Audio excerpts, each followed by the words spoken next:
Good morning, everybody, and thank you so much for tuning into the RW. This is your host, Brandon Macy, and I'm very excited to have somebody that I'm getting to know more and more. Had the opportunity to be around you several times now, Ramiro Garcia from Lakewood. Yo, What's up, man? what up, everybody? How's it going? So glad to have you, man. And in the middle of, you about to have a baby, It's crazy. and COVID-19 and all the other stuff that's going on. Just finished up a conference this last week, Yeah. and appreciate you taking the time to come out, Bro, man. thanks for having me, man. I'm glad to be here. No problem. How did the conference go this last week? It was amazing. So we did, obviously, because of COVID and everything's going on, we didn't have we have a Hope and Life conference every summer. Right. And usually it's everybody in the building. We have, a couple thousand people come in. That's kind of geared towards young adults, Yeah, right? youth and young okay. adults. So, like last year, we had, Louis Giglio come and speak, Christine Kane, Mike Todd. So, like, a lot of people come and speak. Young and Freeze come out and done Andy Mineo. And so it's like a youth and young adult conference. Yeah. But because of COVID, we obviously had to shut that down. Right. So we did something a little bit differently. We did Hope and Life Conference online. The cool thing about it is we were celebrating 10 years. So we've been doing this for 10 years. And really this format actually helped us to go back into the vault of 10 years and pull that's out cool. some gold. So we were able to celebrate some, and there's so many moments, but we were able to get a few messages that really impacted us and moments in worship. Well, I had the opportunity to check out a little bit of it, kind of segments of different things, but I wanted to go out back and watch some of that. And obviously, Torrin was keeping us up to speed on some things that were going on.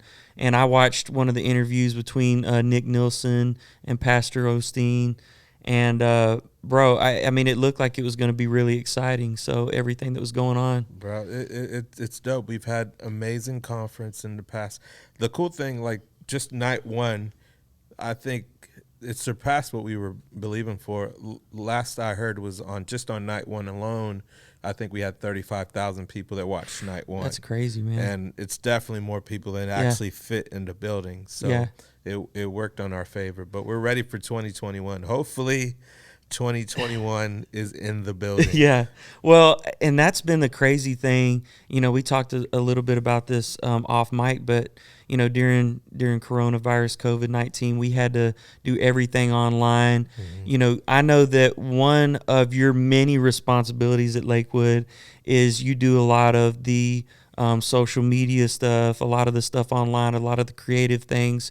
And so what I know is, just like our guy Luis Pacheco, who's here, that does that, your job just got busier than it's ever been. It was crazy. Yeah. It never stops. You never sleep. Yeah. Oh, I know. And you're always working. And then because what's happening in our nation at the moment, we have a pandemic. Yeah. And then what has happened with the racism and everything. So it's like you have to be more intentional in what the content in our social media is. Right.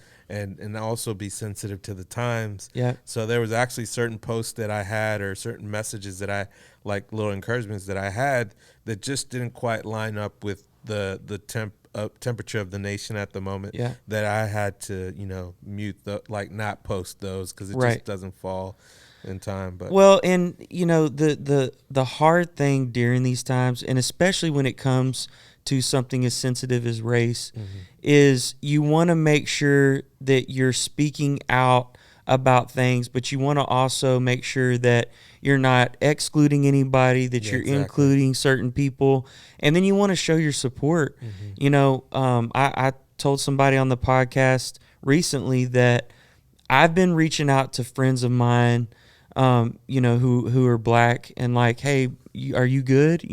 What's going on with you? I mean, what are you feeling right now? Because I told somebody what I want to do is make sure that I'm playing my part. So I know that as far as in my heart, I'm good, right?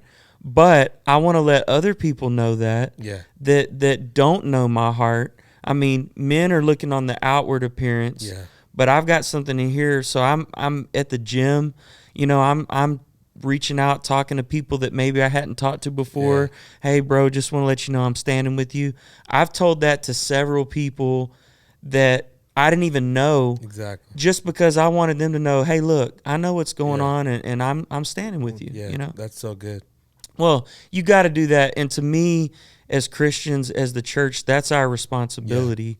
I feel to not go, oh well, someone else is going to take care of that. No, I think that season's kind of done now. Where we used to be like that, somebody else will do it, and I think we had the last couple of years of thinking that somebody else will do it. Where now it's just we reached a breaking point where it's like, no, actually, now I got to do something because obviously nobody else is going to do something. Right. So.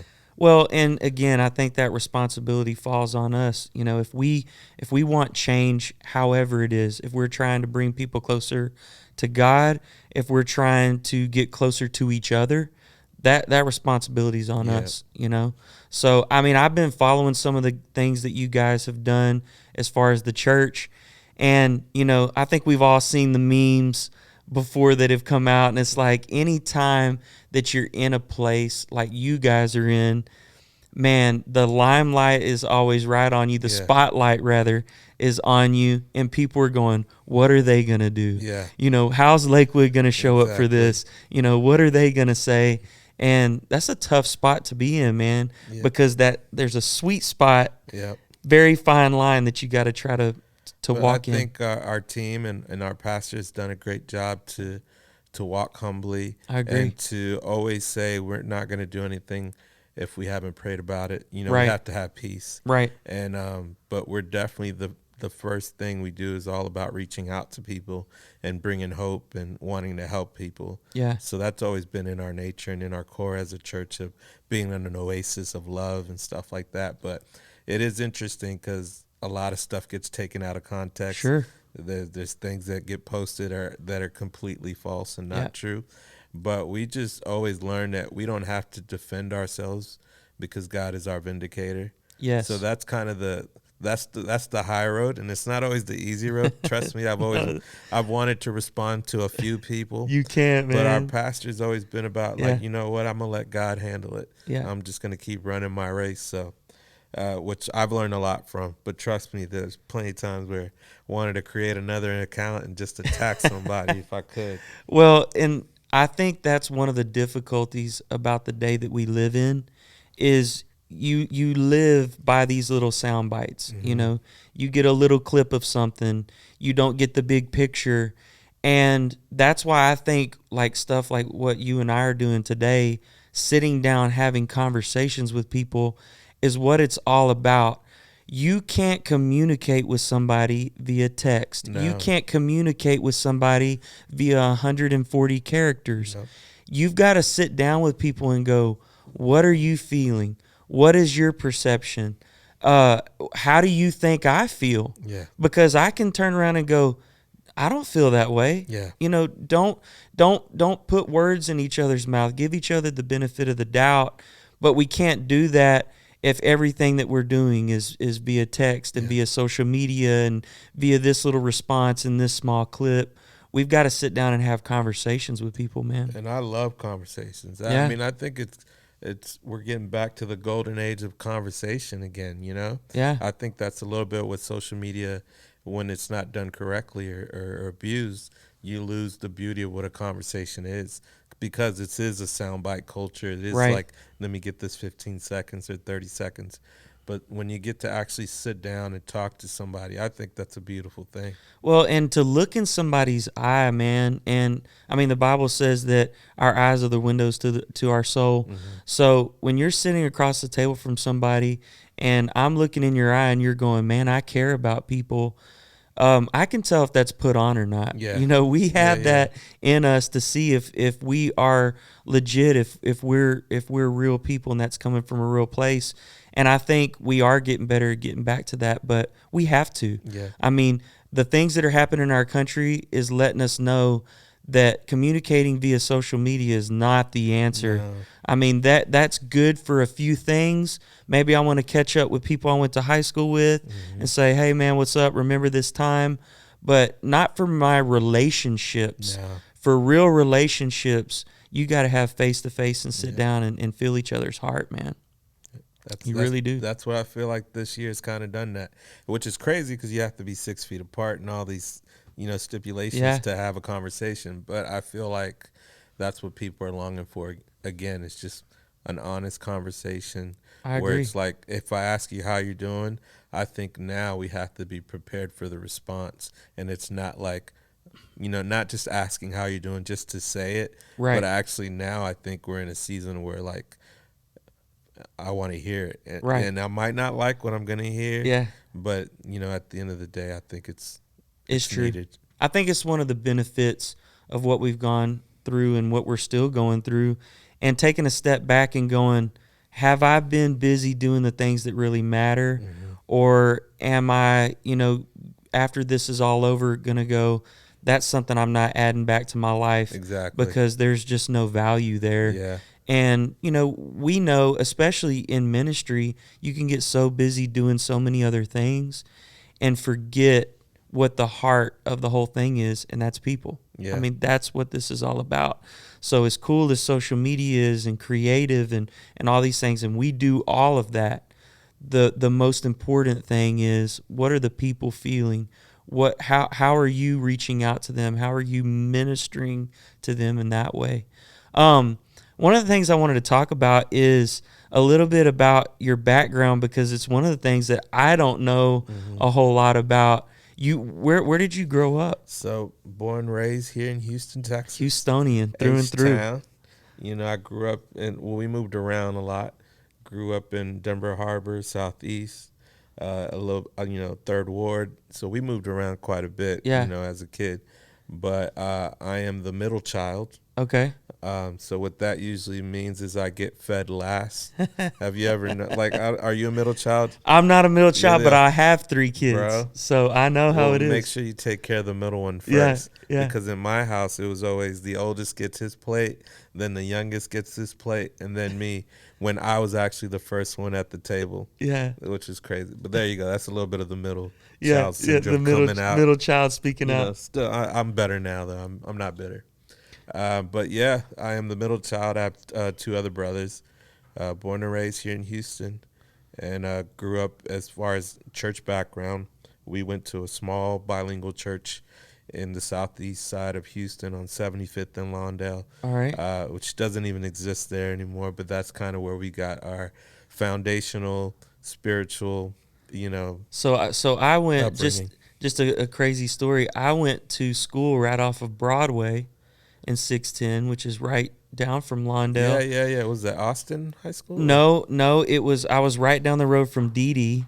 It was a Christian school. Okay. And now it's called Raul something. It's right Sanchez, I think. Yeah, something like that. It's right across from Aguascalientes, right there. Okay. On Broadway. Yeah. And so I went to school there, and then I went to Bible college for a little while, and it was right off of Lawndale. Okay. So, bro, I'm super familiar with that area. Same hood. Mason Park, all that area. Yeah. If you ever have a chance, you need to go to La Victoria, which is a bakery right down there, bro. It's still there.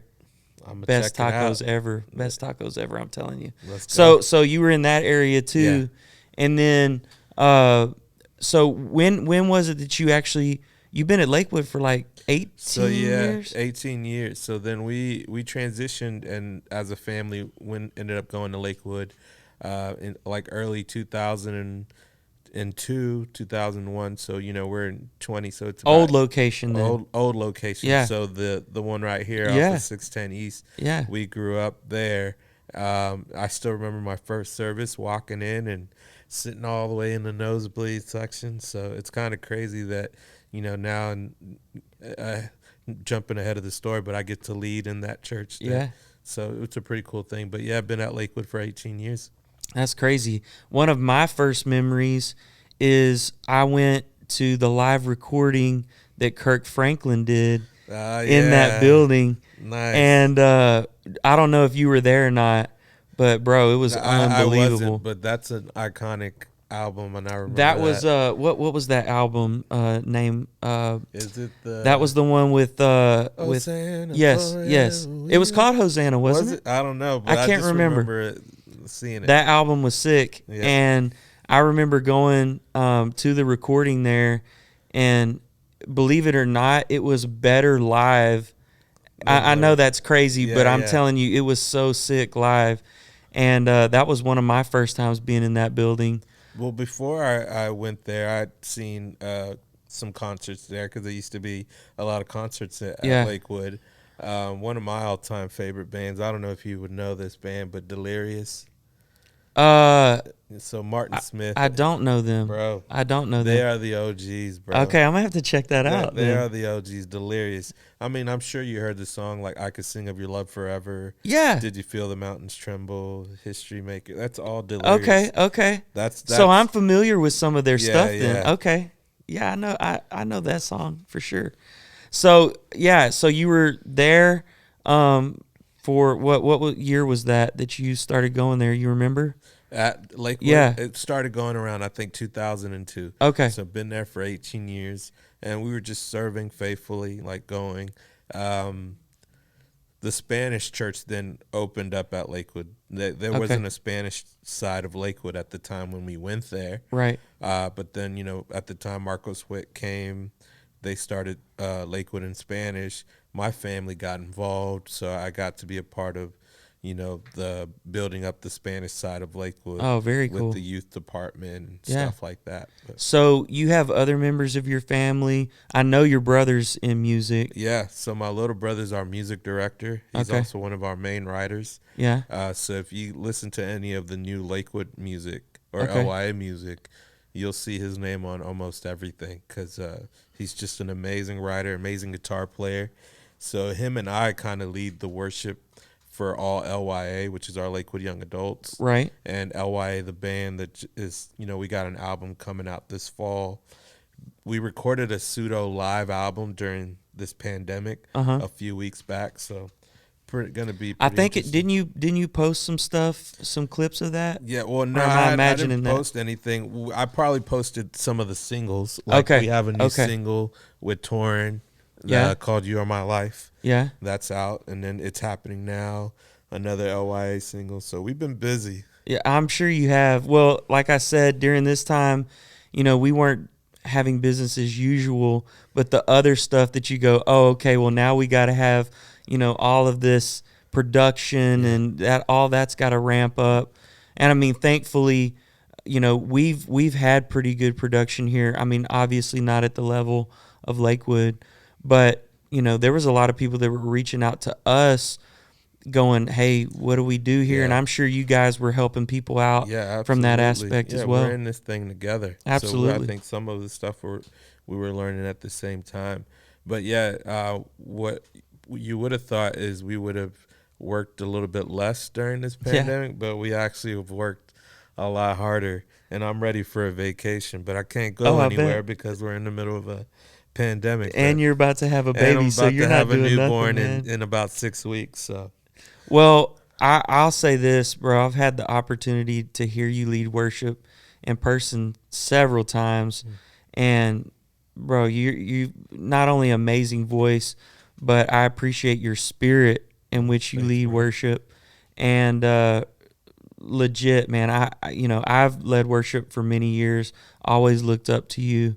And the thing that I'm excited about is that today you're going to do one of the songs you wrote, which is a song that we do here a whole lot. That's awesome. Yeah, so you're going to do that in the name. Yep. And so why don't we go ahead and do that right now? Let's go. And then I can just sit back and listen, man. Come on, let's do it. All right.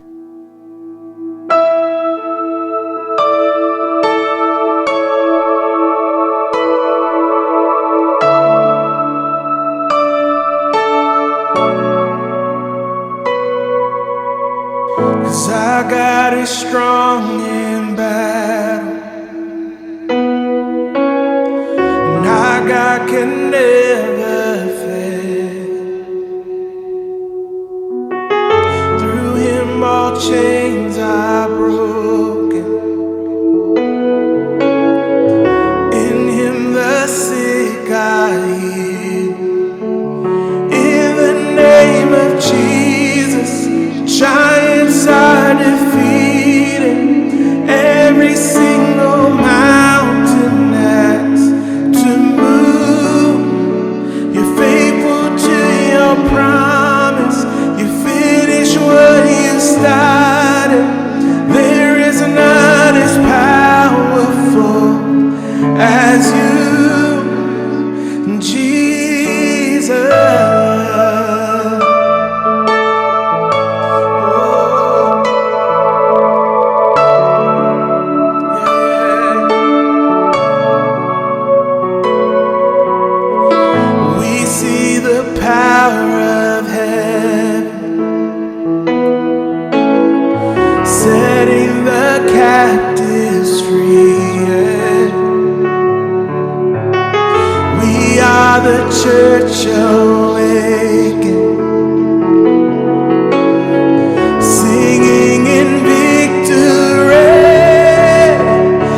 Bro, thank you for doing that. Thanks. That is literally one of my favorite songs. Thanks, bro. And like I said, we do that here.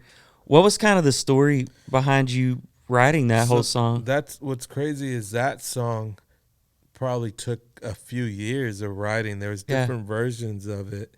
But when I first wrote it, what is the majority of the song, I was at Lakewood and the building was empty. I was in the auditorium, looking at empty seats, and then just kind of thinking about what does the church need to be declaring, right? You know, and there's a lot of cool worship songs and stuff like that. But I always feel like as a writer and with these songs that we're writing, I'm a strong believer that we can give people words to sing themselves into freedom. Yeah. And so that's what I felt like In the Name is for someone that needs to say the words, that doesn't know what the words are. Right. We're giving it to them so they can declare that they're going to see, in the name of Jesus, giants are defeated. Yeah.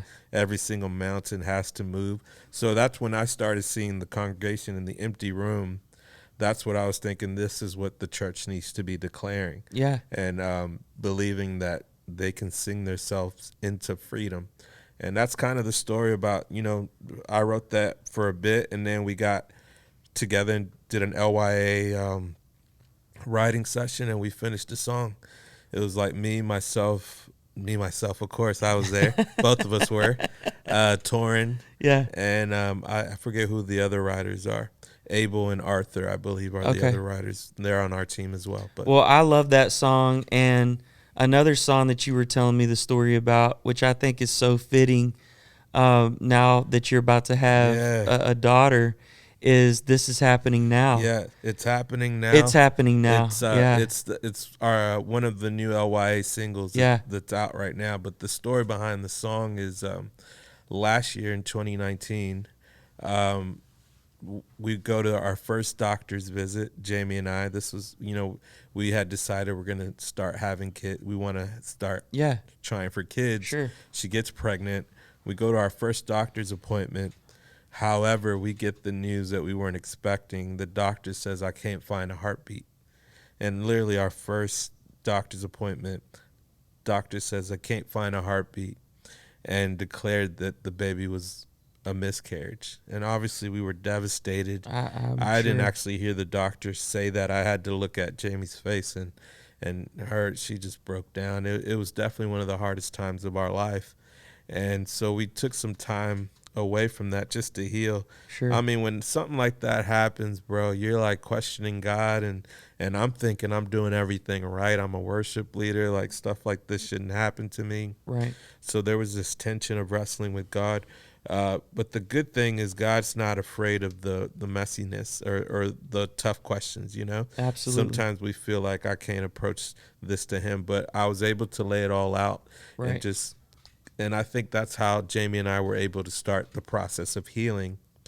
And so we took I want to say 2-3 months off of just chilling, not leading worship every weekend. And so on my first weekend back doing main service, I'm on stage, I'm at sound check, and then I just feel something in my heart where it's like a melody, and so I get my phone and I walk off stage, I do a voice note, and on my phone it's I still believe you can move mountains with just one word. I still believe you can heal sickness with just one touch. Lord, I believe it. It's happening now. Yeah. So later on that year, we had a writing session with LYA, and I brought that song idea.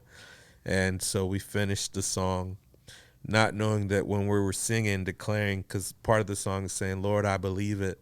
Lord, I believe it is happening now. Now, that song was birthed out of a season that we had lost and miscarried. Right. But when we were finishing writing the song, declaring it's happening now, Jamie was pregnant with our new baby, that's so which awesome. is, Brooklyn Arrow. And she'll be born in about 6 weeks. So it's crazy. Crazy what God does, man. He takes those hard moments and is able to turn it around. And again, it's one of those songs where I feel like people can sing their way into freedom or sing themselves into a miracle with the it's all about what you're declaring. That's right. And trust me, when that happened in our lives, I did not want to sing a song. No. No. But that night, actually, so back to when we miscarried, I led that weekend because Jamie and we felt strong, like we're going to worship our way through this. Right. That night, I actually led in the name. Wow.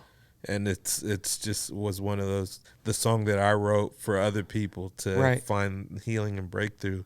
I was now singing the words that And I it was didn't feel like ministering to singing you. it. Yeah. Yeah. I didn't feel like singing it. I didn't feel like declaring it, but it was power in what you say and what you declare. I was singing that song. Bro, that's awesome. And you know, that speaks to the goodness of God. Yeah. And again, I'm a firm believer in that. You know, I told this to my dad recently. I said, you know, I feel like people know that there's a promise there, know that there's something there, but they don't, you know, we've all heard the saying that you have to be, if you win a prize, you have to be present at time to win, right? So if there's a drawing or something, Yeah. they always say in the small writing, you got to be present to win. I think people sometimes aren't present enough or aren't claiming that prize and saying, just because those promises are there, we can't sit back sometimes and go, oh, well, I'm just going to wait for this promise to drop on my head. Yeah. We have to take the active approach and say, God, you promised this to me. You said that this was what you're going to do to your people. You said the prayers of the righteous. You said all these things, and I'm claiming that. Yeah. I'm verbally claiming that. There's a power in us doing that. And I feel like sometimes people don't take that aggressive approach and that proactive approach and say, I'm going to declare this until it happens. It's important. I mean, the Bible says that there's power. The power of life and death is in the tongue. It's in the tongue. And there's even a certain version that says you have the choice. What are you going to choose? You're going to choose life or choose death. So as a songwriter, I am constantly thinking about how can we have people declare life Right. over themselves. Yeah. So that's what's been my approach with these last couple songs that we've been able to write. Well, it's a powerful message, and I think it's something that obviously is applicable to people's lives, and that's something that, again, we've got to take that for ourselves. And you know, in the Bible, you read that the scribes and Pharisees would pull out, you know, the scrolls. They would read people the Bible. They didn't have it for themselves. We're in that day now where people are looking for someone else to go, here's the things that you need to do. Yeah. Here's what you need to do. Here's the magic recipe. When we've got to take it ourselves and go, no, I'm living this for me. The Bible says, as for me in my house, we're going to serve the Lord. So you've got to take that ownership of it and say, I'm going to declare these things and make sure that they come to pass through my faith. You know, that's awesome, man. You know, I think another thing is, through those hard times, if you're in a relationship with your wife or whatever your relationship may be, maybe with a family member, when you have times of struggle, that's when you gain the most strength. That's when your relationship is strengthened the most. And it's the same with our walk with God. You know, again, we were talking about this, but your testimony from a kid that, I mean, you weren't supposed to be able to hear. No. You weren't supposed to be able to speak. No. I mean, tell a little bit about that, bro. Yes. That's mind-blowing to me. And now here you are writing these things and declaring these things. I mean, it's crazy. So when I was born with no ears. I mean, even throughout my life, I've had reconstruction surgery. A lot of people can't really see because I have long hair and a hat, so that sometimes some people are able to look past it. But when I was born with no ears. Doctors told my parents that I was going to be mute. Yeah. And if I was going to be able to somehow communicate, it would be with sign language. And that was just kind of early on the label, so to speak, was spoken over my life. Yeah. But I'm thankful that I had a praying grandmother that believed otherwise. Yeah. And my grandmother was a strong woman of faith, you know. What's crazy, well, I'll get to that in a little bit. So there's a story in my family that my parents tell me that, you know, one day my mom was holding me in the room with tears in her eyes, just kind of crying because her son, is being told, like, this is what they're saying about my Right. son. Right. And you could just imagine my mom being brokenhearted in that moment. But my grandmother walking into the room saying, I don't know why you're crying. God's going to heal your son, and he has great plans for your son. Wow. And so my grandmother, I always believe God started doing the miracle right then Absolutely. and there. And little by little, door would slam and I would react. So my parents' faith was starting to increase, be like, we feel like he's going to be able to hear. So God did the miracle. Doctors started doing some surgeries. And I went through some speech therapy and stuff like that. So what's crazy is I was given the label that I wasn't going to be able to communicate or speak. Yeah. But God took that and he turned it around. Not only am I going to speak, but I'm going to sing. So it's like God always ones up, Yeah. But I say this about my grandmother. That's why it's so important about what you're declaring. And I think that's the underlying theme of what we've been talking about. Yeah. Is what are you going to declare? And then it was in the middle of the hardest moment for my parents that she declared Sure. life over me. Yeah. And what's crazy is my grandmother never got to hear me sing at all. And so I go on the road sometimes with Joel Osteen Ministries. Yeah. We travel around the world, around the U.S., and we do these nights of hope. And so part of the night is my story. And there's a photo of my grandma that's in the video. Though she never got to hear me, sing, I feel like she's obviously watching from heaven and seeing me now sing in front of thousands of people. Yeah. So it's pretty crazy, but man, it's so important what you declare in I the middle of the darkest time. And I just want to have faith like my grandmother did, Yeah. where I can speak into a situation and declare that life will be brought forth. Well, man, I mean, sharing those kind of stories, again, seeing what you're doing now, going on American Idol at one time. Yeah. And so we're not just talking about, the guy can sing a few notes. No. I mean, again, you're talking about God one-upping. Yeah. Now you're writing music. Now you're leading worship at, one of the largest churches in the world. Mm-hmm. The ministry that you're able to share, you having a daughter now. I mean, all of this stuff, man, is just incredible. And I would hope would give somebody hope that's going through something like that. Even when I did the American Idol thing, I did it. My prayer was this: God, you either have me to win this thing, or you have this so I could share my story and encourage people. Yeah. And I've always, in all my interviews that I did throughout American Idol, it was like I just wanted to inspire people. It doesn't matter what you look like, doesn't matter where you come from, doesn't matter what labels people have put on you. You can overcome those things. Yeah. And God has a plan for you, and God has a purpose. And what's cool during that whole moment, so I didn't win it, obviously. Yeah. But when you do Idol, you're not even guaranteed that you're going to even be seen on camera, because there's thousands of people that are doing it.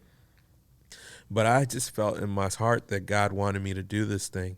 Well, didn't you tell me that people had tried to get you to do it before, right? In the past, I had people be like, you should try it for American Idol, and I've always blew it off so quickly. Yeah. And I'm like, nah, I'm not going to do that. I'm not going to do that.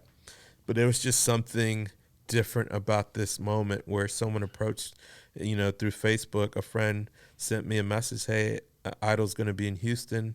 I think you should try out. When I used to be so quick to dismiss it, something in my heart was like, I think I need to do this. Yeah. And so I showed up to NRG Stadium. Stood in the longest line ever, I'm sure. I didn't know what I was getting myself into. It's like 5 a.m. I get to the stadium, and there's thousands and thousands of other people there. Man. And I started questioning God. I'm like, God, did I hear you right? Like, I'm a worship leader already. I'm cool. I don't have to do this. But it just literally, I think it was like a 10-hour day before I even got to sing one note. Yeah. I was waiting for 10 hours, and it's just a weird vibe. Everybody trying to be famous, and there's people singing in the bathroom. And you're going in there a cappella, It was a weird vibe, but I just knew in my heart that God wanted me to do this, and so I did it, and I just kept advancing from one round to the next round to the next round until I was in front of J Lo, Steven Tyler, and Randy.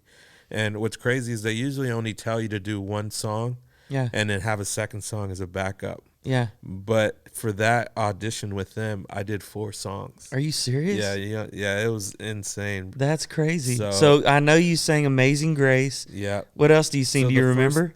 So the Amazing Grace was the last song I ended up singing. Okay. Because when the first song I did was Stand By Me. Uh-huh. When the night has come Yeah. and the land is dark. They're like, all right, cool, sing us another one. And I think I did Waiting on the World to Change Yeah. by Brother John Mayer. Yeah. You know what I'm Yeah. saying? And then Randy was like, cool, why don't you sing us another song? So I ended up, which I didn't expect. I'm like, oh, crap, I got to do another song. Well, the first song that I ever auditioned with on the first one was Jeff Buckley, another Hallelujah. Okay. Well, I yeah. heard there was a secret chord. David played it, please the Lord. So I went back. I'm like, all right, I'm going to go back to Jeff Buckley. So I was like, hallelujah, hallelujah, hallelujah, hallelujah. And it just like a peace kind of was in the room when I did that. And Randy was like, man, that's dope. Why don't you sing us another song? Sing a worship song, a church song. Yeah. So then I was like, oh, crap, what song am I going to do?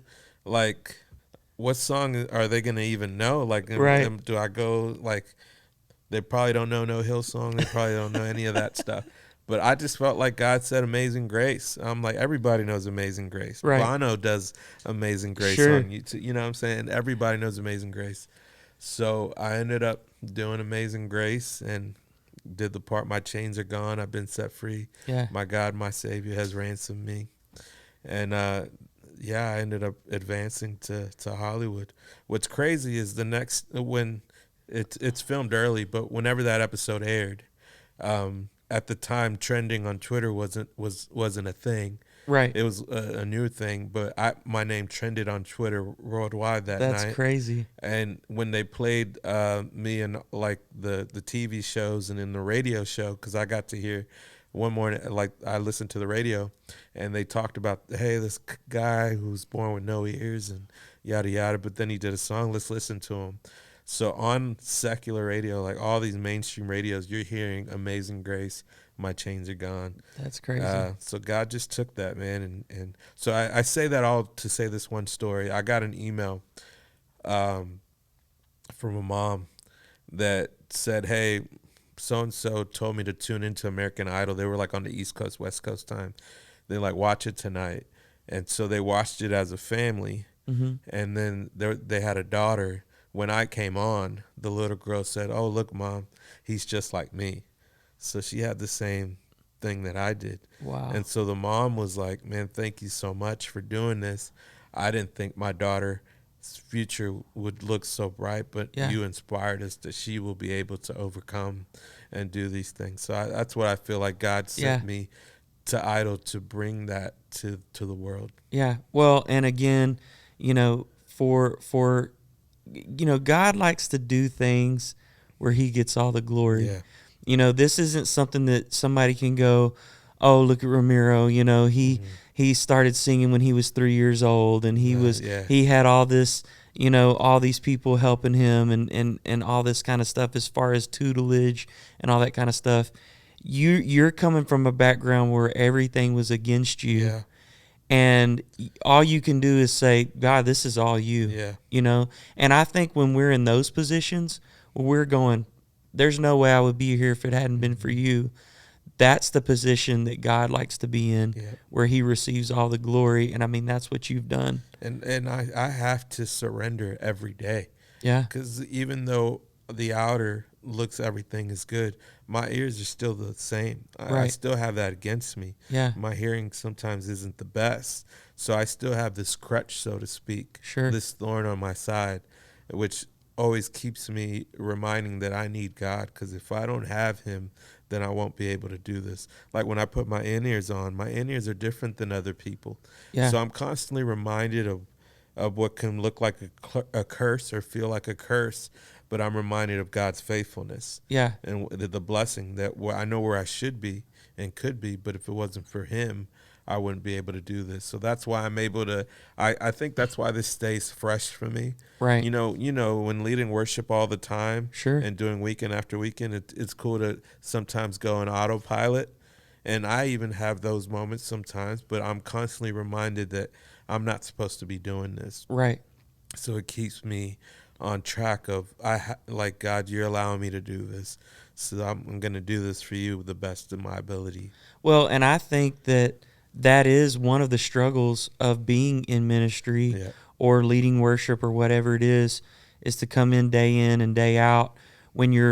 If you're not careful, you end up punching a clock. Yeah. Instead of going, God, this is a blessing for me to be able to do this.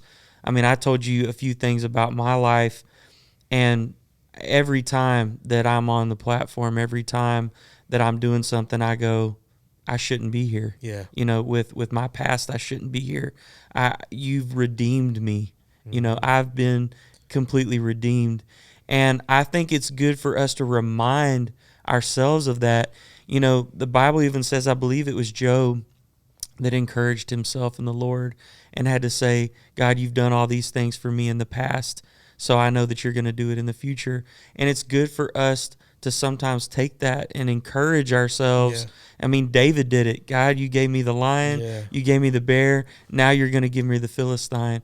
And so when other things come up in our lives, because it's going to happen, you're going to be able to go, wait a second, I know what God did for me back here. I know what he did, for my wife with our baby and all this stuff. And you're going to be able to even conquer greater things in the future, And I think I am where I'm at now because I've chosen to take daily steps of being thankful. Yeah. And constantly, because I'm on the other side, so to speak, but Right. it's because of what I decided to declare over my life every day before that. Yeah. It wasn't easy. I mean, the Cliff Note version is what I shared the story, but Right. definitely Right. there were times in my life where I wish I wasn't born, or question God, why was I born this way? Yeah. And it was definitely, I had those journeys. But I remember especially walking through that season of why was I born this way? Why did you make me less than? Thinking all these things about myself, where God took me to the scripture, Jeremiah 1:5, I think that's it, where it says, I knew before you were formed in your mother's womb. I knew you. I knew you. Yeah. I knew all about you. Yeah. I'm going to make you not only a prophet, but a prophet to the nations. Yeah. And so I've been able to see that fulfilled in my life. And that was able to somewhat bring some healing, because what I thought God didn't know, he actually knew. Yeah. And he actually had a plan and a purpose. Yeah, and knew what you were going through all along. Yeah. I think that we forget when we talk about, him putting himself in our place, that he's felt all those things that we've felt. He's felt disappointment. He's felt shame. He's felt all these things. He's had questions. Mm-hmm. I mean, in the garden, he said, if it's possible, take it away. Let this cup pass from me. So he's had those times where it's like, maybe I'm not built for this. And I think it's important for us to remember that and things that we're going through, and then declare the outcome that we want. Yeah. And declare those things and those promises that God has given us. Bro, you have an incredible testimony, an incredible story, and you're doing incredible things for God. And I want to personally thank you for taking the time to come to the east side, bro, back in the old stomping grounds. Anytime. And, I want to say that personally, I've enjoyed getting to know you. We were able to sit down at Whataburger recently after the whole Kanye thing and have some late night Whataburger. Good times. But man, I've enjoyed getting to know you. Likewise. I appreciate the things that you're doing. I'm excited, bro, about your daughter being born soon. And I want to thank all of you for tuning in today. Make sure that you go follow us on Instagram, follow us on Facebook. Now we have the Roku channel and also Apple TV channel that you can go check out our podcast every week, dropping Tuesday mornings at 10. Thank you for tuning in. Like and share. Make sure that you share this with somebody that you think would be a benefit. And Ramiro, thanks again, bro, for being a part. Thanks for having me. Have a good week, everybody.